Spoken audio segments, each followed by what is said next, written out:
Greetings YouTube and welcome back to another vlog, and hopefully this time when I record it shouldn't echo, because when I recorded it the first time I was having problems with the mic, as in I didn't realise I had issues until after I recorded it, and then listening back I was like, oh for fuck's sake, I'm gonna have to do this vlog again.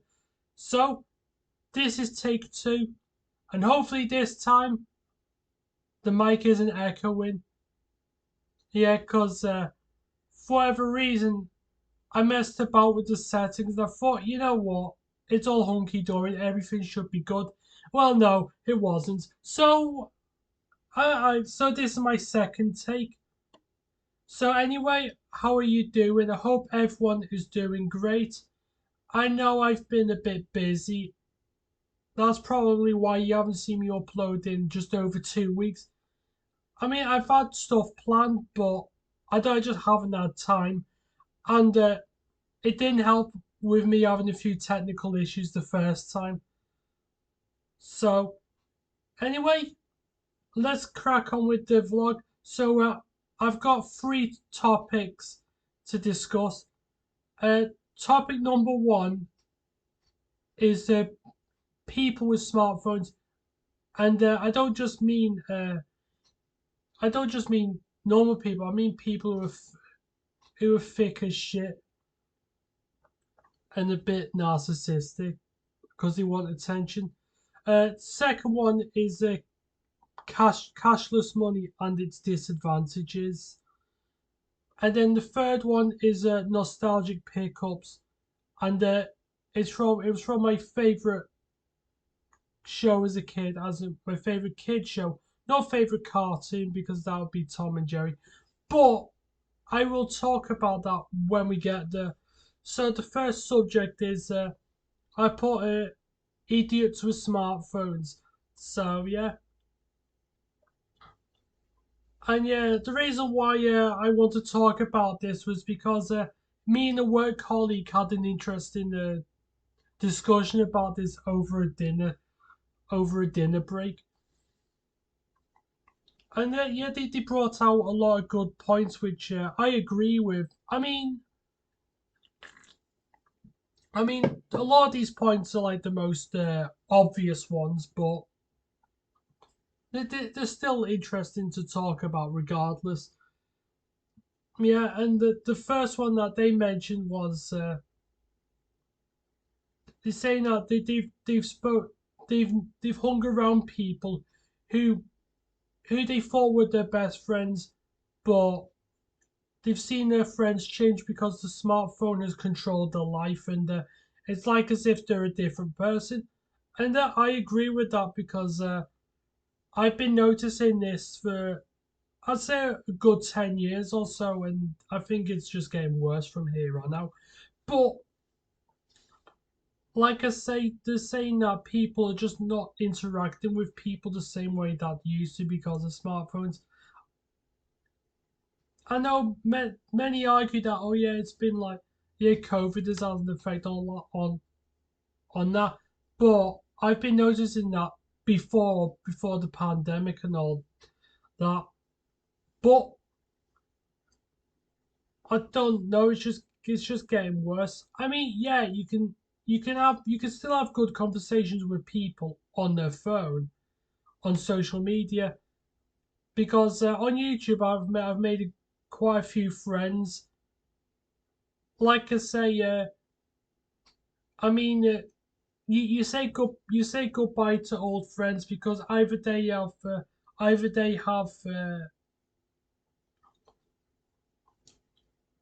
either they've moved away to they've moved away from the usual selves, and as I say, they've gone. Some have like moved to other parts of the countries.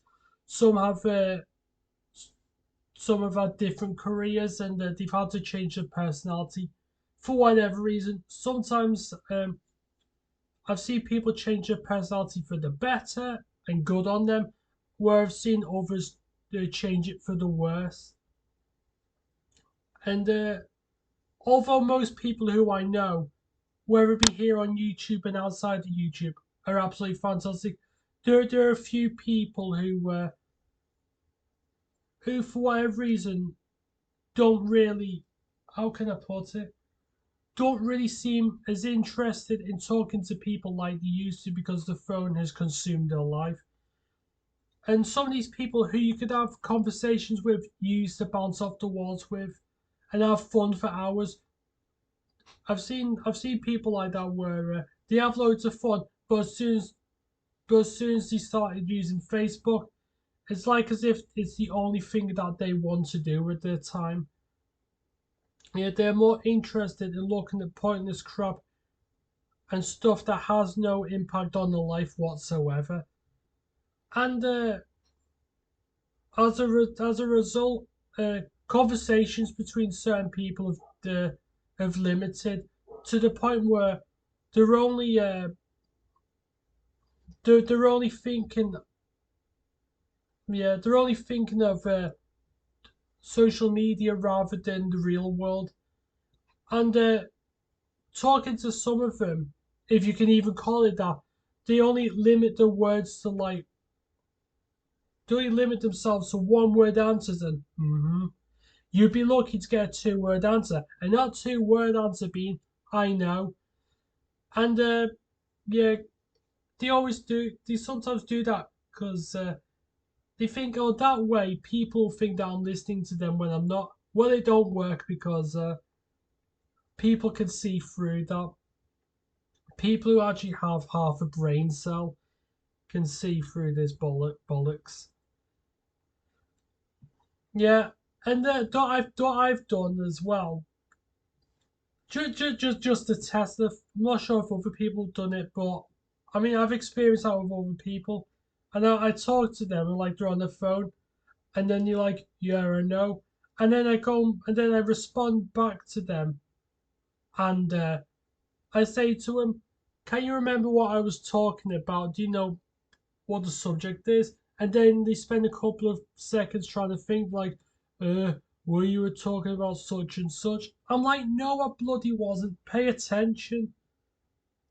If you weren't glued to the screen, you'd understand what the topic was. Not try and think and embarrass yourself.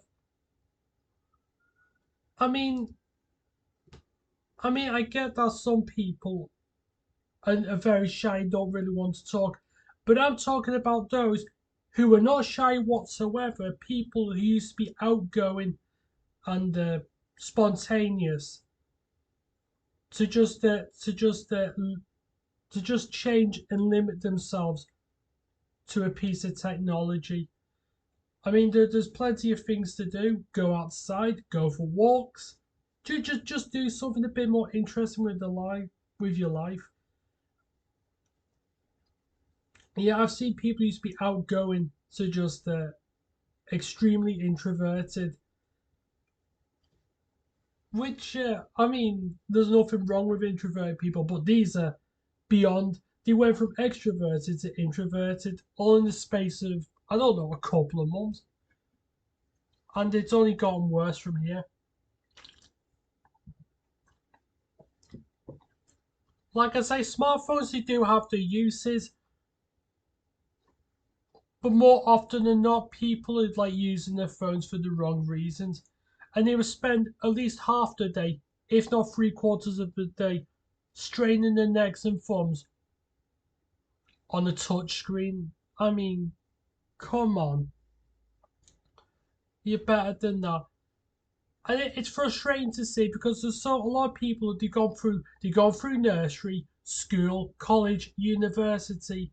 I've seen people pick up degrees, and I'm like, well, you've got I mean, you've got your credentials there.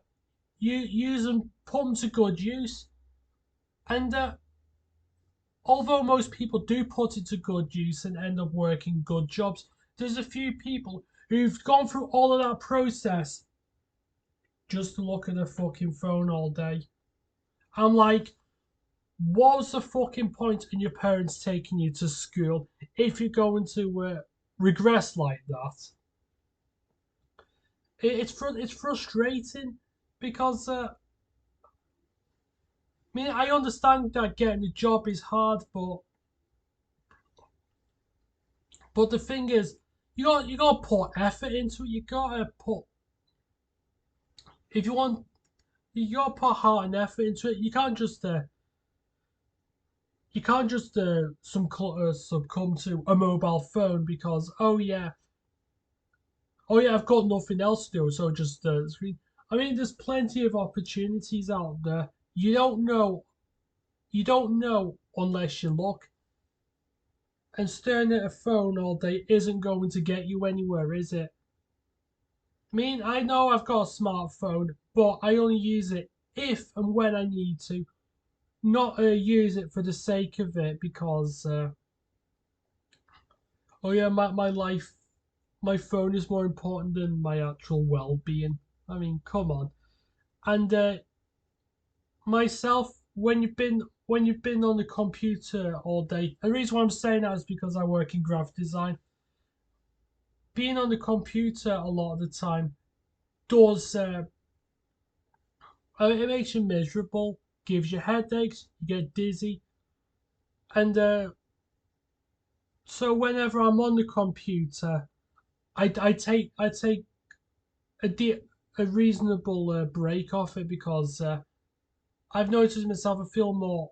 I don't feel myself, and I feel a bit disconnected, which I don't want to feel like because I enjoy going out. I mean, recently the weather's been a bit crap. In fact, it's been crap throughout of the whole of July. It has, but when I'm not at work, yes, I do use the computer, but I do other things in my time because if you're just stuck doing the same boring routine, you're just gonna find yourself feeling more down in the dumps. So by doing other activities, you feel more like it. You feel more like yourself, and that's the way you should be. Yeah, because as I say, you feel more positive going outside than you do staying at home. It doesn't matter. You can either walk around the block, go to the park, or just sit and relax in the garden or patio or whatever you have. So that's that. But yeah, another thing as well is I'm just looking down at my notes and making sure that I can actually read them. Yeah, yeah. My work colleague also mentioned that they know some person or they know a few people who are more interested in taking pictures of their food rather than actually eating it.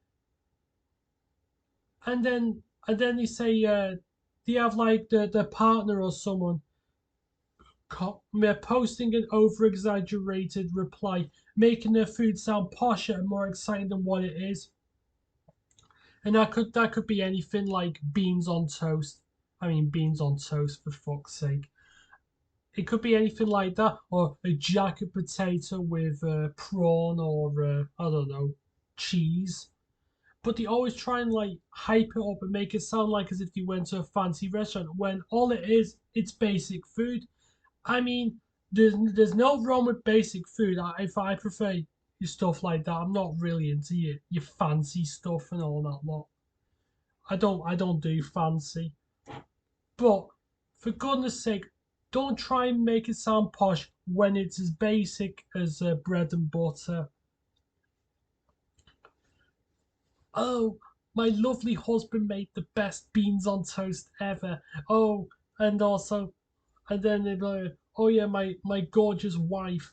Oh yeah, she's the best cook in the world and all that lot. I mean, good for you.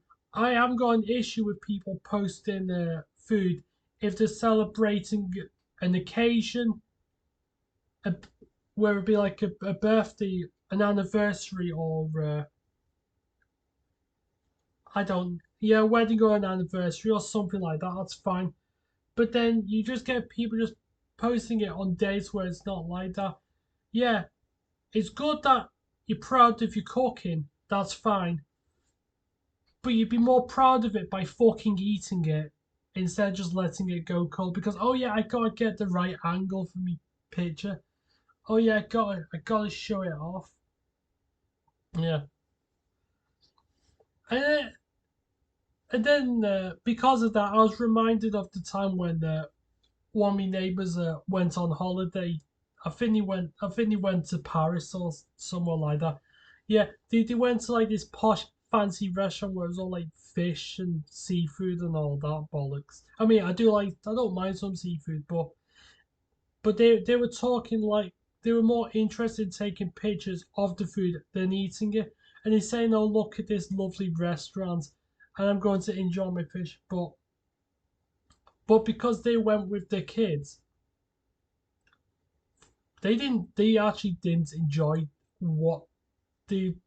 They actually didn't enjoy what they said that they actually liked, even though, yeah, they pretended to say that it was all nice and fancy because they want to try and get one up on everyone else, try and make them look better than what they are, try to act posh despite living in a council estate. Enough said. Yeah. And they're saying, oh, I'm enjoying this seafood and all that lot.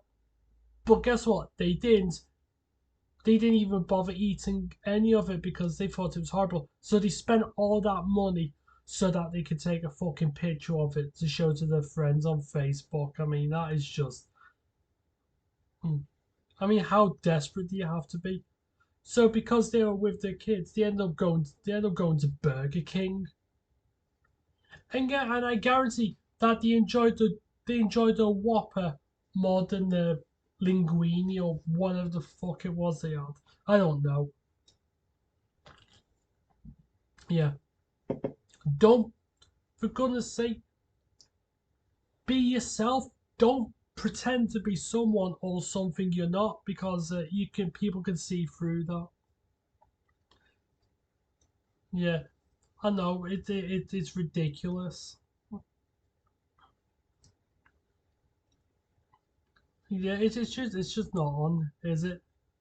Again, I've got a problem with people posting pictures of food for like occasions like birthdays and anniversaries, but to try and show off and make it and over exaggerate something that it and over exaggerate something which is as simple as food. I just don't get it. Yeah, I'd rather eat something I know that I'm going to enjoy rather than go for something that I know I won't just for clout. Oh, oh, goodness sake! I could go on about that all day, but I think I will move away from that. So the second subject I want to talk about is cashless money and its disadvantages. So what a lot of what a lot of places are doing now, and a lot of banks and places in general like car parks, yeah, your parking meters, your vending machines. A lot of them now would rather you use your card or or your or your phone to pay with rather than using cold hard cash like your coins and like your pound notes. Yeah, they'd rather you use it from your card or all that lot. But the problem that I have is there there are there are people who may be disabled, vulnerable, and of course the elderly who are not tech savvy, so they will struggle. And people like that would rather use their actual physical money rather than like a transaction through your card or your phone. They'd, ra- they'd rather do it the old way, but a lot of places are now trying to eradicate it. They would rather everyone or most people use either their card or their smartphone to pay, and to use an app for like car for like just using a car park for the parking meter. Yeah, some people prefer using their phone, which I get, but personally, I would rather use my heart. I'd rather use I'd rather use like a pound note or a pound coin or whatever just to pay because I mean sure I may get ripped off, but I'd rather lose a couple of quid than considerably more because I've heard that some parking meters have been tampered with. So instead of you paying uh, the persons whose car park it is you're using, like because there are a lot of them are privately owned or or owned by the council, whatever. You could be giving your money to you could be giving your money to criminals, and and the reason why I'm saying that is because people have had fines through the door saying that you've not paid for the parking meter, even though they think they have. But it turns out that their money is going to criminals who've managed to rig it so that they're getting your cash from ill-gotten gains. Well, for ill-gotten gains, pretty much.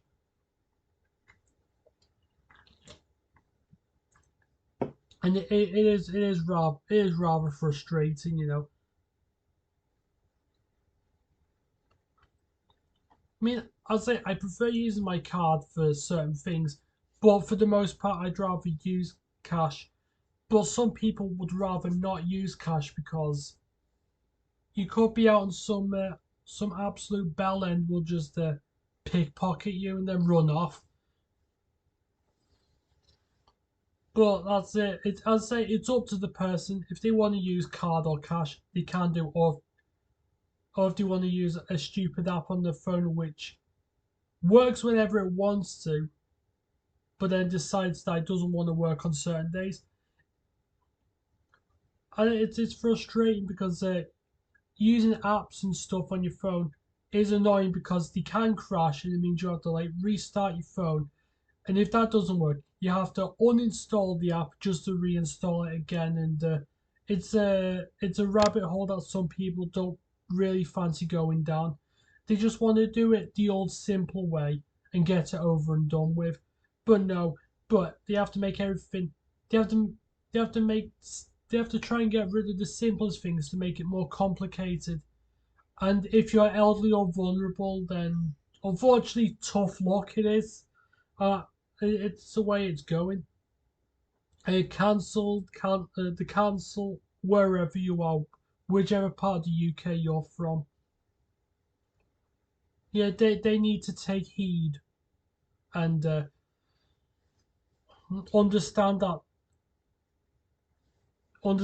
the elderly and the vulnerable would have difficulty using technology. I mean, may have trouble using technology.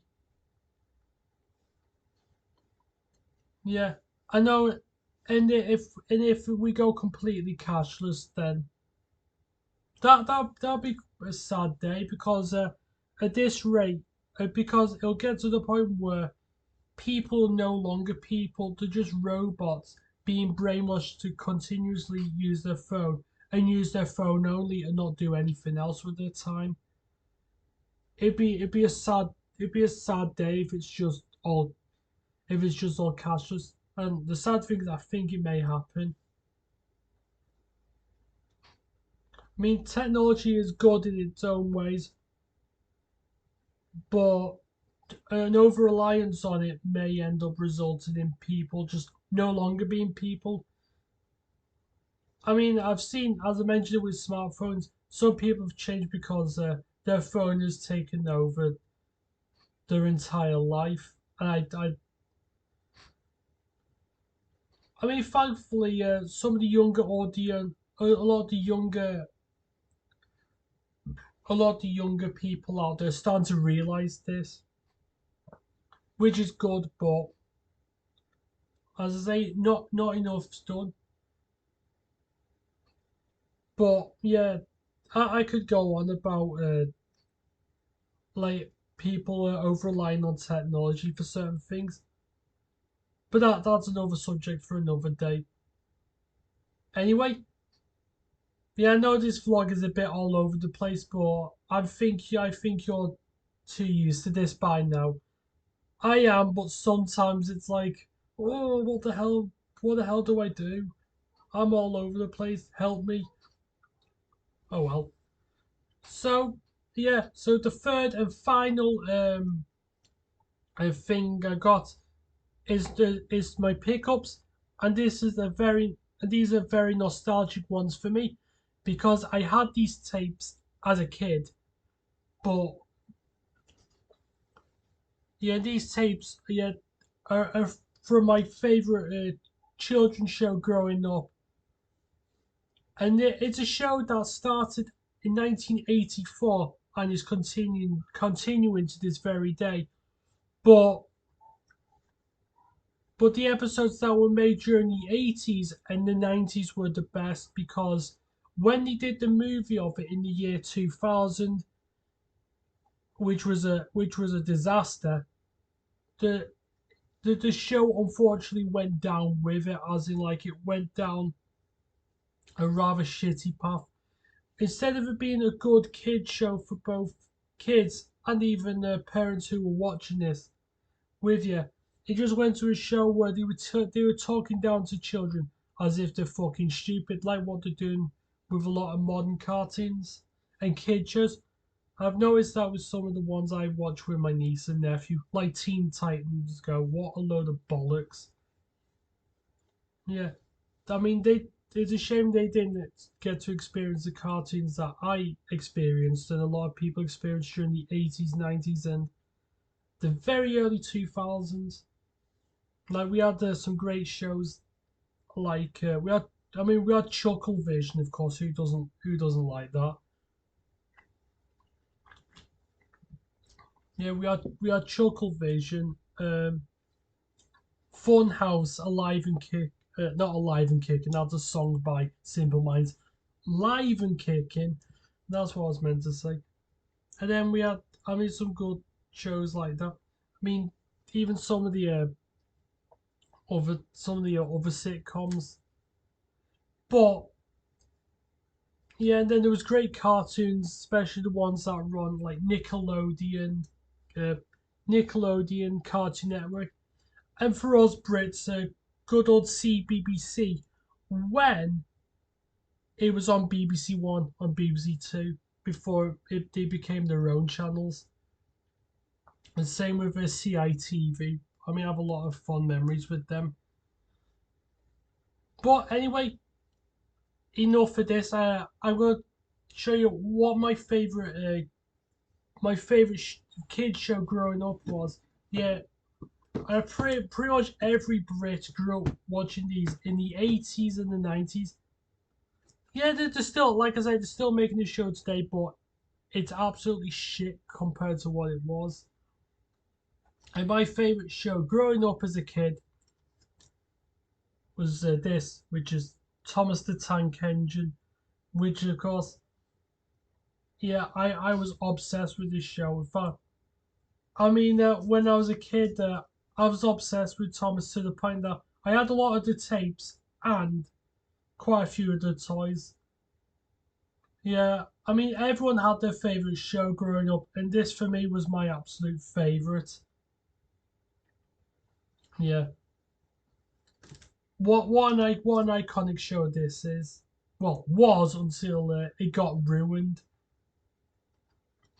Yeah, but that's a story for another day. But I'm not going into. But yeah, but this was one show I watched I watched this pretty much every single day, and because I used to watch the tapes all the time, it would drive my mom absolutely crazy. Hearing the theme tune to it is enough to drive someone sane. Is enough to drive someone mental, but it's an iconic theme and an iconic show. But yeah, I've got two other tapes from this series as well. So, which is this is actually these are all from series three, the third series, which was aired between 1991 and 92. The first 16 episodes were made in 91, whereas the last 10 were made in 92 because apparently they had to move studios when filming series 3. I mean, the first two series were filmed in 84 and 86, which were both narrated by Ringo Starr, of course, the Beatles. But but because he had a drinking problem after the second series, the show decided that they would get another narrator to fill, not to fill in, but another narrator to take over from him, another Scouser, and the and he and his Scouser, uh, he appeared in shows like Coronation Street and the '70s sitcom The Liverbirds, and that person is Michael Angelis. So this the series 3, which this one is, was the first one he would narrate, and he would do it for quite a number of series. Even the newer ones where it felt like as if he lost his enthusiasm, but he was paid to do it. But yeah, but I've got two other tapes from series 3 as well. I showed you this one, which is Time for Trouble and Other Stories. So this one's got episodes 1 to 8 on it. I know, just I'm gonna look at the order. And then this one, Trust Thomas said episodes 9 to 16 on this one. And then and then this one though, the last episodes 17 to 26 on that. Because the first 16 episodes were filmed in 1991, and the last 10 were filmed in 92. But yeah, there's some absolutely iconic episodes though. Ones where like one of the classic ones, which is on this one, Time for Trouble. The first episode is A Scarf for Percy, where I know Percy wishes he had a scarf, but ends up crashing into the Fat Controller's like luggage, and then ends up somehow wearing his trousers as like a scarf. I know some of the stories are a bit silly and all that lot, but they kept me entertained for several hours. And because there was nothing on to watch, I thought I mean, because I'm going through a nostalgic phase at the moment, I thought I would look at. I thought I'd watch some of these episodes again to see if they held up as well as I remember, and for the most part, they certainly do. Though there are a couple of episodes that aren't as good as I remember them to be, or just felt a bit boring. But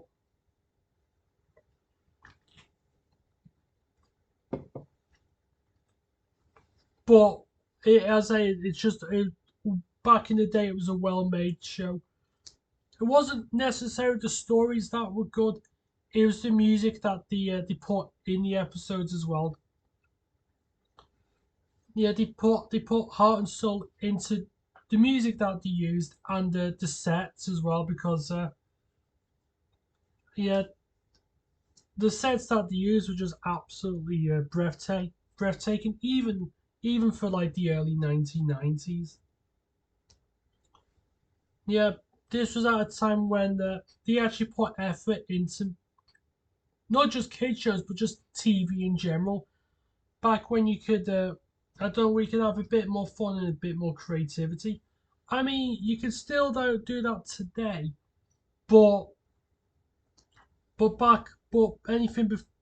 But I feel as if they just did it better before the 21st century. I don't know how to describe it, but yeah. But this was like my but this was like my favorite show growing up. But yeah, all these episodes of, as I say, series 3. I need to collect the ones for series 1, 2, 4, and 5, and that's it, because they were the ones that were filmed during the 80s and 90s.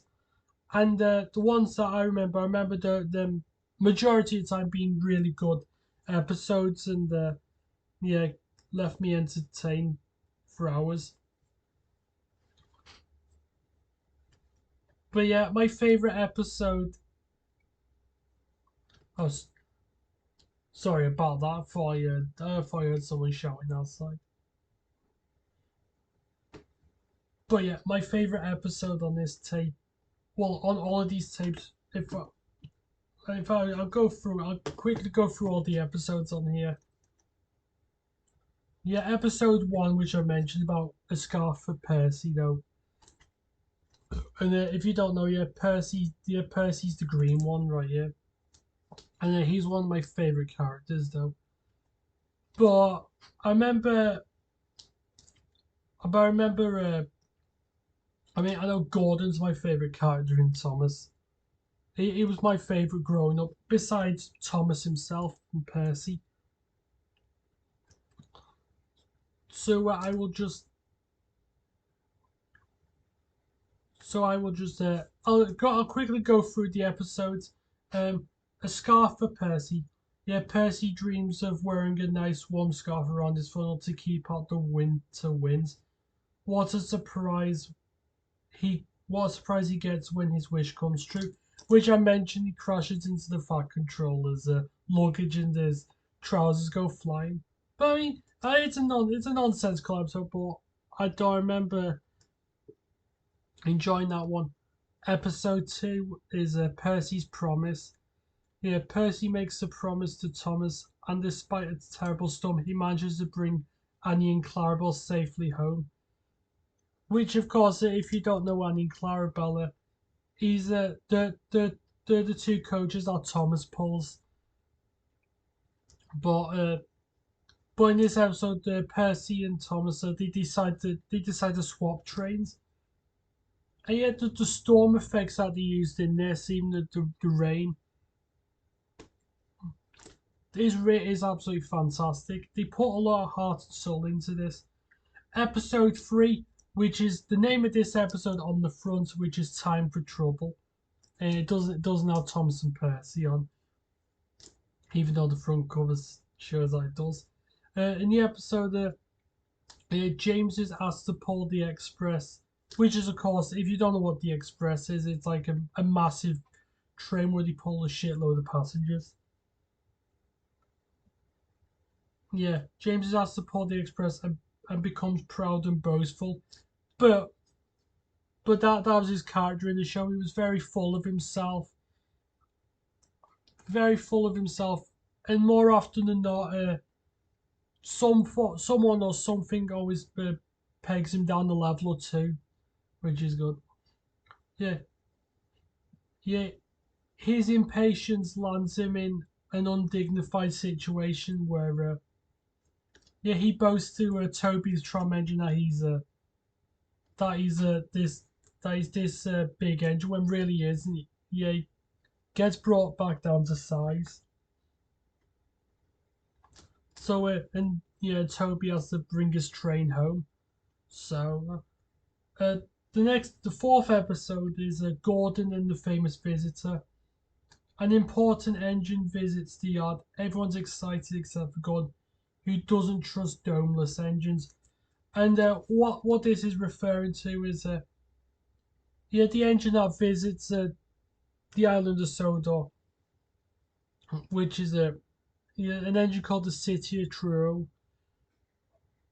Yeah, it appears that it doesn't have a dome, and Gordon, for whatever reason, gets extremely jealous and decides that he wants to be as important as him. So he tries going super fast to impress everyone, but it ultimately backfires, and he has the dome that Gordon wears ends up falling off, and then Gordon ends up becoming a domeless engine himself, and then he realizes that perhaps being jealous isn't the best thing to be. Yeah. Episode 5, which is Donald's Duck. Yeah, Duck is given his own branch line to work on, and following a practical joke with Donald, he makes a new friend.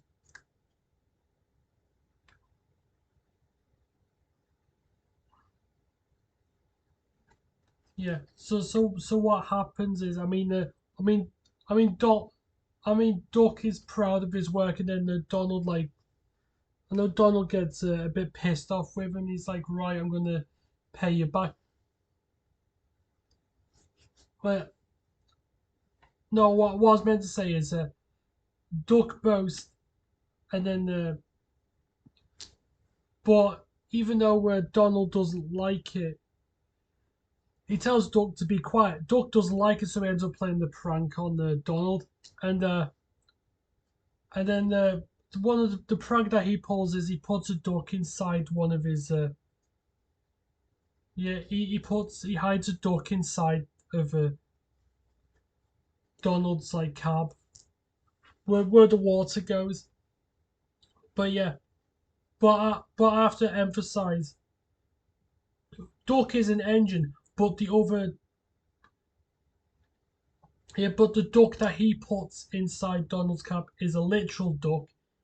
I know, but it is a bit confusing. They could have called it like a duckling or something like that. I don't know. The episode's a bit confusing, but it is pretty good. Episode 6 is Thomas Gets Bumped. A pretty boring one. Yeah, yeah. Bertie's a boss, and then he helps out Thomas. He helps out while Thomas waits for a new set of rails to be laid on his branch line. And it says here that Thomas is needlessly jealous. Which, I mean, if you watch the episode, yeah, he's a little bit, but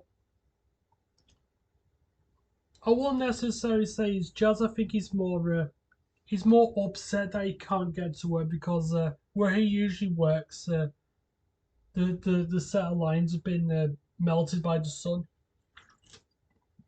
So Bertie has to do his work whilst Thomas is stuck in the yards until the set of rails on his branch line are repaired. It's a the episode itself is pretty boring. It's not bad.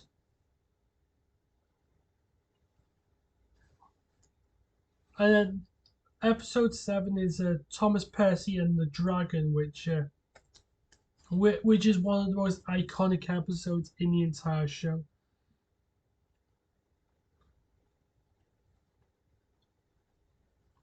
Yeah, in the episode, that Percy has a terrible fright when he confronts a huge dragon, but nobody believes him. Luckily, Thomas explains everything. So in this episode, yeah, Percy teases Thomas about being frightened, but of course, but the tables are turned when Percy meets a dragon, and what this dragon is yeah, the fire controller asked Thomas to pick it up from the harbour. It's like a paper dragon that they use for like the a Chinese carnival. Yeah, and I know yeah, he gets an awful fright, but of course, he realizes that it's not so scary in the end after all. Yeah, and then the last episode on this particular tape is Diesel does it again. I gotta be honest with you, this episode flat out sucks. I mean, while the other episodes here are all pretty damn good, yeah, this one flat out sucks because hmm, because what happens is yeah, yeah, Percy and Duck hmm, are struggling with the work at the harbour, and he needs someone. They need another engine to help him with, and the only engine available is Diesel. Yeah, and all Diesel does in this episode is just causes trouble. But the thing is, Diesel, I remember him being one of my favourite characters in the show, and although he is devious, the problem what I have with this episode when I was watching it was that in this episode they didn't write him particularly well because all he did was just all he just did was just deliberately crash into trucks and bump into engines. not normally he's a bit. I don't. He usually has a bit more of a scheme. He normally plans. He's the sort of one that plans his how can I put it? Plans his devious ways so that they can try and get the engines and all the other people on his side. But in this episode, he doesn't do that. All he just does is like he just crashes into everything. And uh, and the thing is, the show does have some really good crashes, but in this episode, they just felt a bit. I don't felt a bit flat and a bit uninspired. And the problem was once you seen one crash, you'd seen them all at this point. There was like no variation in it either. Because even though he's a malicious engine, as he made his debut in the second series, even though he's malicious, at least in the second series, there was a bit more to him than just causing trouble for the sake of causing trouble. It is a pretty boring episode, I'm afraid to say, but thankfully, but that's the time for trouble tape. So I'll go through the episodes on Trust Thomas. These are episodes 9 through to 16. Uh, so the first episode on this one is Henry's Forest, and believe it or not, this is a controversial episode. Not because of people's opinions on it, but because of what the writer, the author of Thomas the Tank, Wilfred, yeah, Wilfred Audrey, yeah. Yeah, what he thought of it. He absolutely hated this episode because he mentioned that it because I know he grew up by the railway, and he said that he said drivers shouldn't just stop. The train drivers, firemen, and yeah shouldn't just stop an engine to take a break. They should just do their work if need be. He mentioned that they should not just stop at a random place like a forest or anything like that. I mean, if the show was trying to be realistic in that sense, I'd understand that. But it's a kids show. You shouldn't take it particularly seriously. Yeah, because in this episode though, where Henry's favorite place to visit is the forest, but when a storm comes and damages it, he is absolutely devastated. And I gotta be honest with you, despite Audrey's opinions on this particular episode, it is of all the episodes I watched on series 3, this is my favorite one from what I've watched anyway.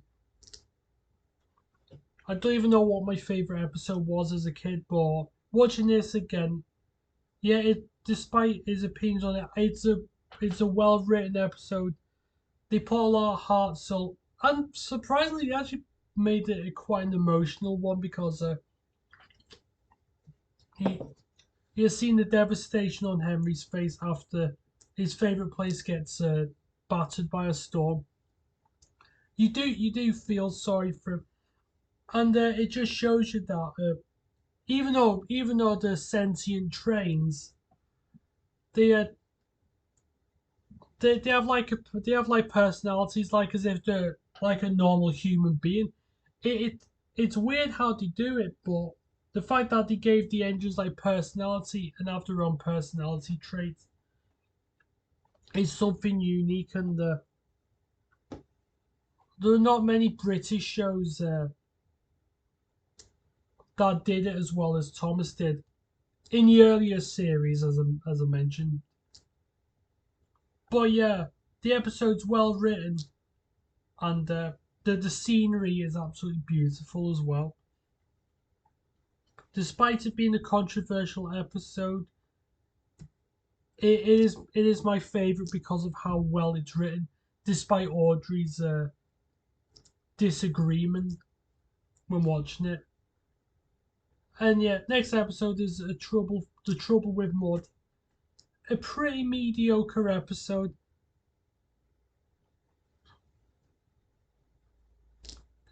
Yeah, I know Gordon, for whatever reason, he gets into a right strop because he doesn't want to be cleaned. So that he doesn't want to get cleaned after being covered in mud. And although he's a proud engine, he would rather do his work. He would rather do his work regardless of the condition that he was in. But because he was in such a terrible state, the Fire Control tells Henry that he can do Gordon's job instead. Because even though with the Fire Controller in this episode he likes his engines working hard, he doesn't like him looking like he doesn't want to see his engine looking a bit worse for wear, should I say? Yeah. So what happens is he ends up working in the yard, grumbling because he's not pulling coaches.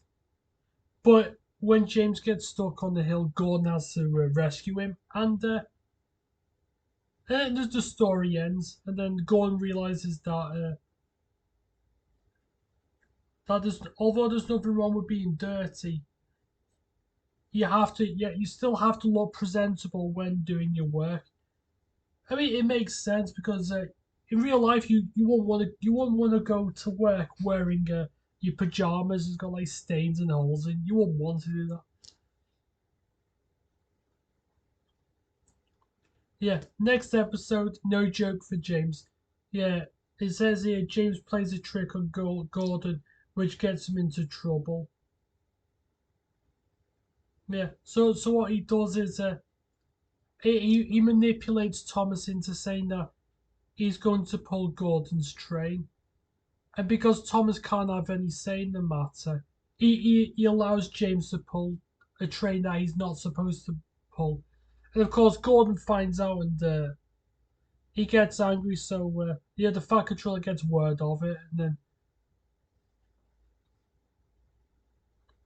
so he reprimands James and tells him to stay in the shed until he is wanted. But of course he I know James realizes that you don't have to.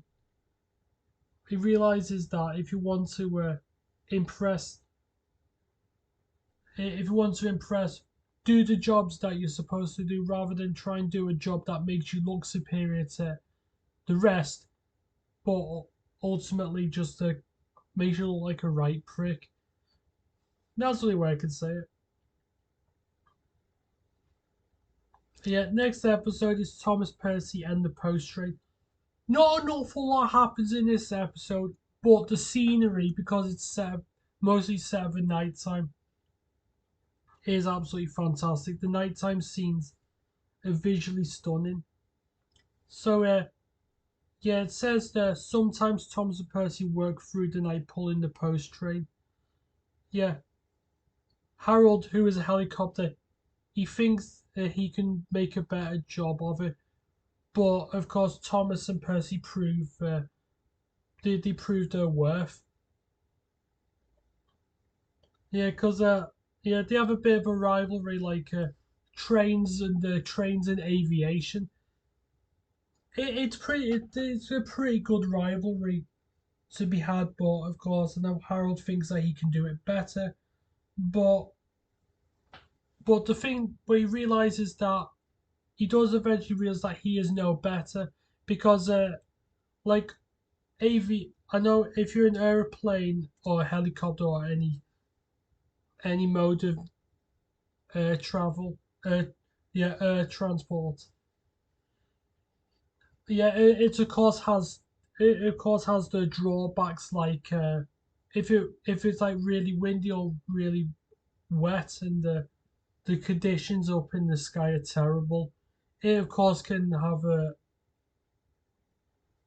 it of course can have like an impact which can have devastating effects. We found that out in like I've watched many plane and like helicopter disasters and stuff like that. So what that's what I like about Thomas. They at least they at least have some kind of realism to them, whilst of course doing things that aren't quite realistic, like I mentioned with Henry's Forest. But it's a good episode. It's a good episode. Not the best, but the thing that I like the most is like the visuals and the music that they put in it.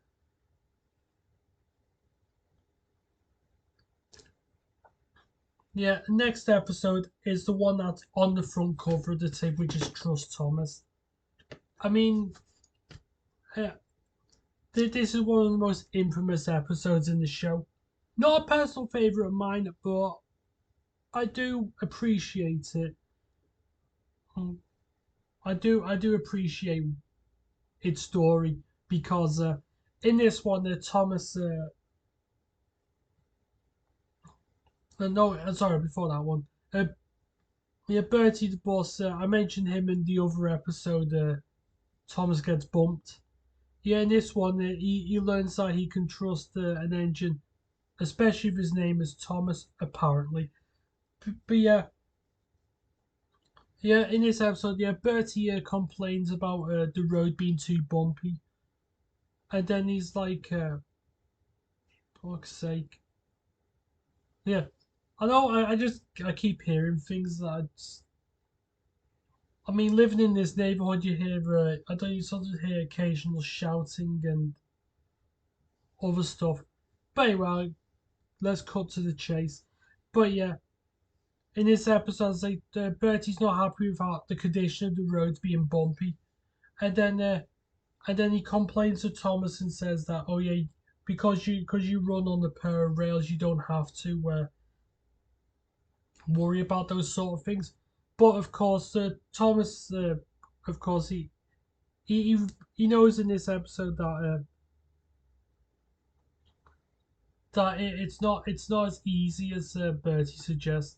And then Thomas is like, "You can count on me. I'll see if I can sort the road out for you," which is what he does.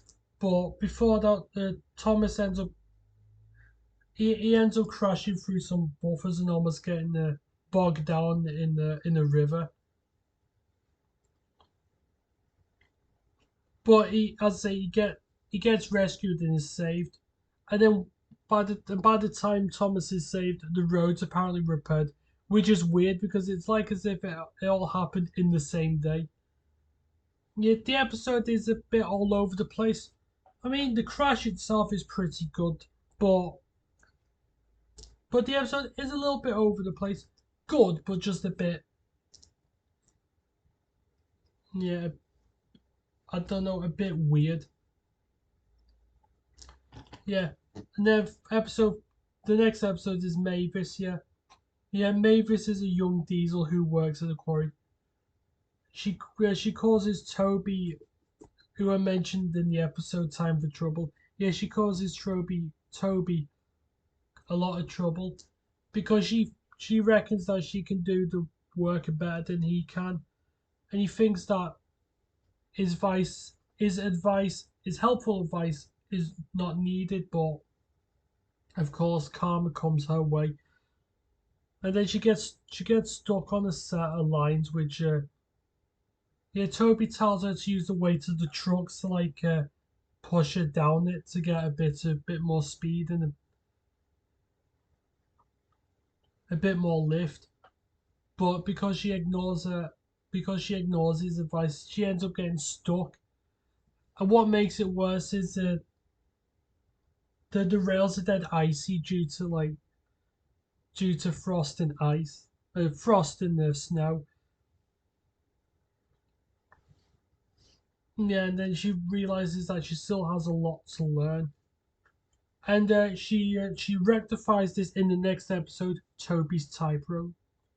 Yeah, it says Mavis's high spirits put Toby in high spirits put Toby in terrible danger.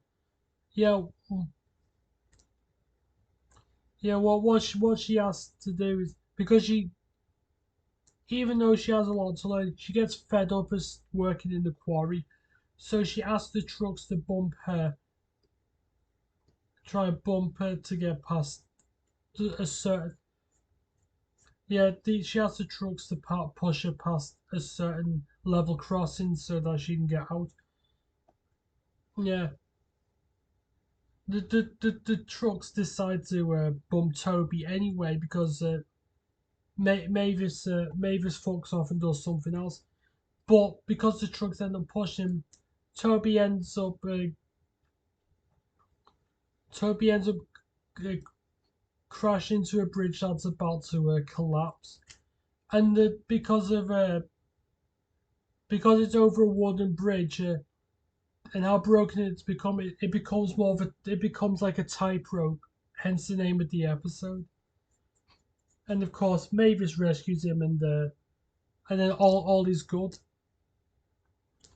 Then the final episode on this tape is Edward, Trevor, and the Really Useful Party.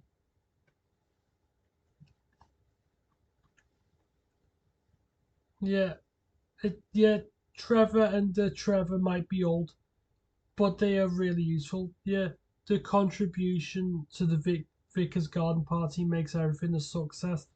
I mean, Edward's another blue engine in Thomas. Yeah, was number two, and Trevor's a traction engine. Yeah, but yeah, they do everything to get a party organised, which is what they do. Yeah, yeah, because Trevor's a traction engine. Yeah, well, a tractor. Well, not a tractor. Yeah, a traction engine. Yeah, he goes around the vicarage orchard, and occasionally he get on like occasionally gives rides to like children at like at parties and like fun fairs. Yeah, they showed that in one of his episodes in series two, if I remember correctly. It shows you I've not watched Thomas in a long time, though I do remember some of these episodes somewhat well, or at least there's a few episodes I know better than others, and this is one episode I do remember. I mean, Trevor gets teased for being old by Bertie the boss. Yeah, the same one who has a bit of a rivalry with Thomas. And yeah, Bertie makes fun of him, but Trevor ends up having to rescue him after he gets stuck in mud. Because during the day of during the day of the party, it had rained heavily during the night and the ground was all soggy. So it made it hard to move around. But yeah, that's the Trust Thomas one. And then the final one, which is Escape and Other Stories. So we'll do that. The first episode. Now this is an episode I remember very very vividly. I mean, like I said, there's some episodes I don't remember as well, but this is the one I remember the most, and for the wrong reasons because this one absolutely terrified me. I mean, I look back at it now and I'm like, this is pathetic. Yeah, the first episode is Buzz Buzz. And yeah, it says James boasts about his bravery, but when a swarm of bees start buzzing around him, he wishes that they would get back to making honey and leave him to make steam. Yeah. So in this episode, yeah, the vicar, the same vicar who owns Trevor the traction engine, yeah, he sells honey to visitors that come to the railway. And then, yeah, one morning, James arrives at the station to pick up his passengers, like you do, if you're an engine, of course. But yeah, what happens is at the station is like there's a beehive and they sell, where they try and sell honey. And what happens is yeah, the beehive is on like a wheeled trolley, and what happens is the beehive falls off the trolley and smashes open, and everyone in the station runs away, but because James is engine and he can't move without his fireman and driver, he's stuck in the station and he's absolutely terrified. But it gets worse. Well, for me as a kid, it got worse. I mean, I never liked bees, but this episode only made me hate him much, much more. Yeah. One of the bees ends up flying towards James and then stings him on the nose. But what made the episode scary wasn't just the bee itself, it was James's face as he was going to get stung by the bee. His face was like zoomed up at the camera, like I know it was like as if he was staring into your soul. That's what I thought as a youngster. But what made it even scarier was that James screamed after getting stung on the nose. That episode scared me when I watched it years ago. In fact, my mum remembers when every time I saw it, I had to hide behind the sofa. Yeah, I mean it's a bit daft, but it's funny to remember what you can. It's funny to look. It's funny looking back on the stuff. It's funny looking back on the stuff that how can I put it? That traumatized you as a kid despite not being overly scary. I mean, I'm not a fan of bees in real life, but that episode as a kid was just, I don't know, it was just nightmare fuel. But anyway, the next episode is All at Sea, which is a pretty good one.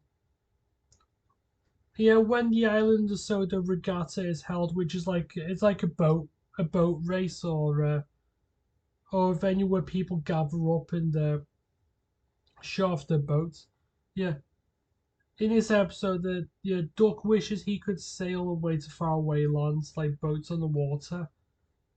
But yeah, he wants to know what life is like beyond the living on rails. He wants to see what it's like on the lands beyond the sea. However, however, his opinion soon changes when he is when he has to when he has to take a man to hospital. A man at the regatta ends up breaking his hand, and the Duck has to take him to the hospital. And then because he realizes how important his job is, he comes to the conclusion that stay staying on being on the rails seems like his preferred choice. He realizes that he's happiest being where he is, and that's it. It's a good episode. It really is. Next episode, Bill and Ben. I know we're not talking about the flower pot men. Yeah, but yeah, the two twin engines, Bill and Ben. Yeah, they have trouble on the turntable and end up face to face. So what happens is, yeah, the fire controller asks the two twins to work in another part of the island. Yeah, they tell them to do other work, and what happens is Bill ends up going on the turntable to turn around, but the foreman who's controlling it stops it in the wrong place, and and Bill and Benny they end up on the same track face to face. They end up squaring off one another, and they end up arguing, and it gets to the point where they no longer want to work with one another. But eventually, the two settle their differences, and they settle their differences, and they realize that it's better working together than against one another. Uh, Next episode is Tender Engines, which is a pretty good one from when I was watching it again the other night. Um, Gordon is envious of a too tender engine. and Henry finds out. Yeah, but of course Henry finds out that one tender, one tender each is best. Is best. Yeah, because he sees one engine who has two tenders. But yeah, Gordon, yeah, yeah, the fire controller tells Gordon that the reason why this engine has two tenders is because where the other engine is, they don't have as many coal implants. So what happens is if you use coal up, if you use all the coal in one tender, they have another one as spare just in case they need to use it. But because where the engines are on the island, so that they have more coal implants, so Gordon and Henry realize that yeah, only one is needed. What? But yeah, Henry. What happens to Henry is he complains. Duck plays a prank on him, and he says that yeah, I've got six tenders. Yeah, and yeah, Henry's happy, but his mood soon changes when he realizes that they're old and filthy, and ruins his appearance. And he's like, oh bollocks! I should have just stuck to one. And the next episode, which is the name of the episode on this particular tape, Escape and Other Stories. So the episode Escape. Yeah, Douglas, who's of course is the twin of Donald.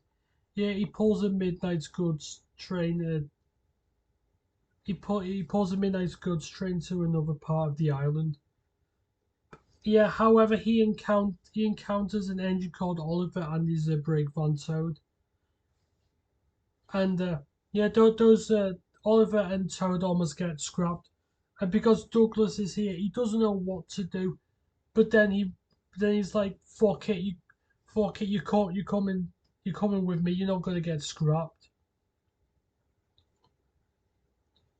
Yeah, he rescues them, and then Oliver and Toad end up working on the railway, which is a damn it's a damn good episode, and yeah, it's pretty much the Great Escape, but with trains.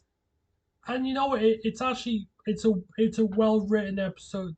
It's quite it keep it's actually. I remember the episode on leaving me on edge as a kid. Yeah, it was full of suspense, and I thought, you know what? I wonder if this episode is as suspenseful as I recall it being, and it certainly is. But you know, it's good it's good rewatching these episodes again after not watching them for God knows. I mean, it's scary to think how many years I last watched them. Uh, the next episode is Oliver owns up. Yeah, Oliver learns that trucks can be troublesome, and after an uncomfortable derailment, he returns back to the railway as a wiser engine. Yeah, because what in this episode he thinks that he can order the trucks about and then and thinks that he can get away with it. But of course, the trucks don't like this, don't like this mindset, and they teach him a valuable lesson that pretty much don't big yourself up, because if you do that, you're gonna get put back down. Simple as. Yeah, and then next episode is Bulgy. Yeah, yeah. The boss, the ability the boss set ends up being overworked during the summer holiday period, and because of how busy his schedule is, yeah, they end up bringing another bus on the railway, a double decker bus called Bulgy, and he causes nothing but trouble. Hmm. Yeah, he tries to belittle the others. he tries to belittle everyone, thinking that he's this Billy Big Bollocks when really he's all talk and no walk. He thinks that he can get his passengers home. He thinks that he can get the passengers home quicker than the engines by going down the shortcut. However, this shortcut of his ends up backfiring as he gets stuck under a bridge, and then the passengers are absolutely furious because they thought the bus would because they thought the bus would help them get home safely and more efficiently than an engine, but in this occasion it didn't work out like that. So that's that.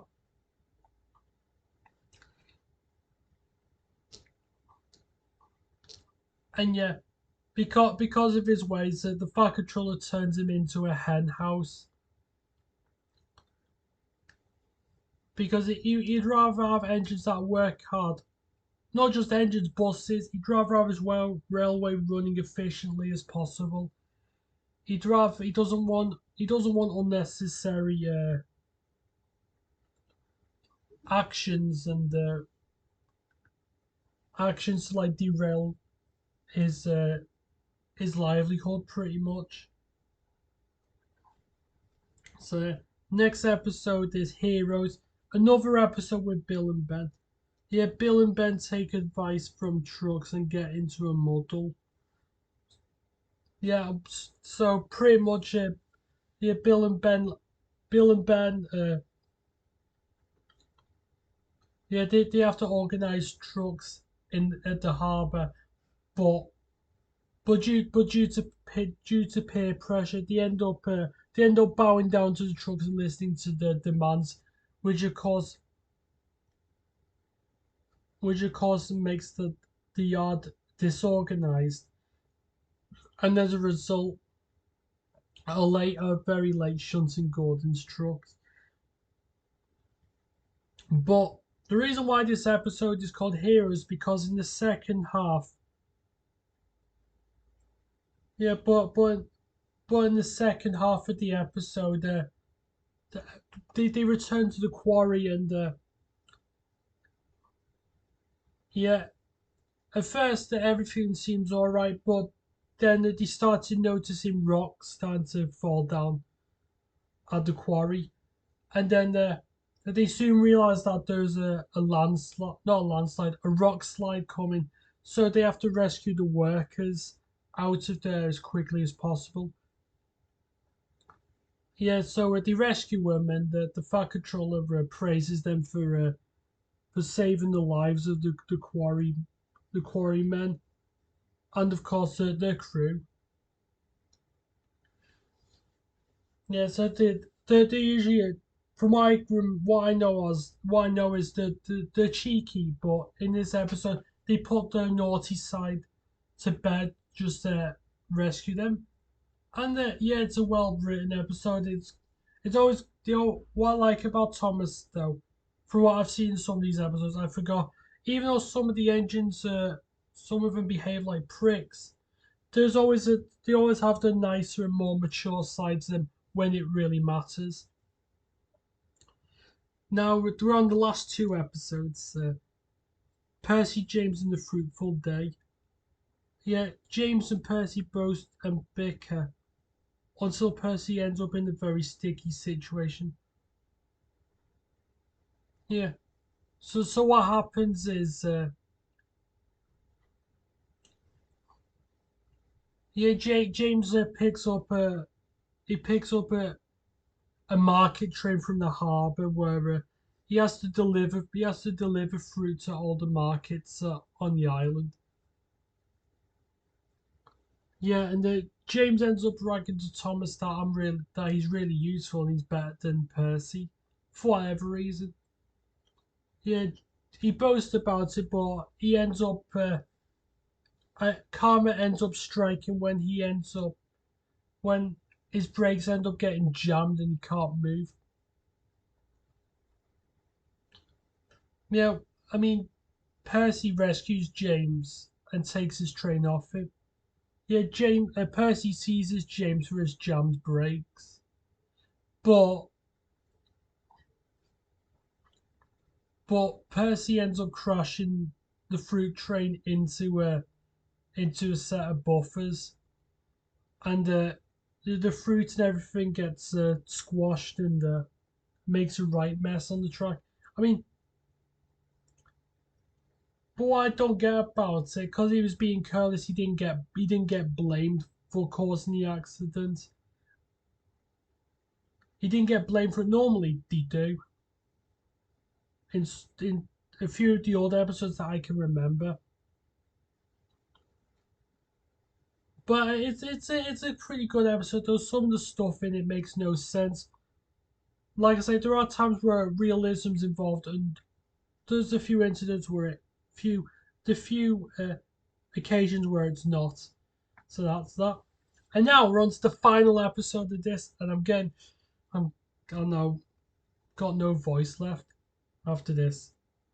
But yeah, the last episode is Thomas and Percy's Christmas adventure.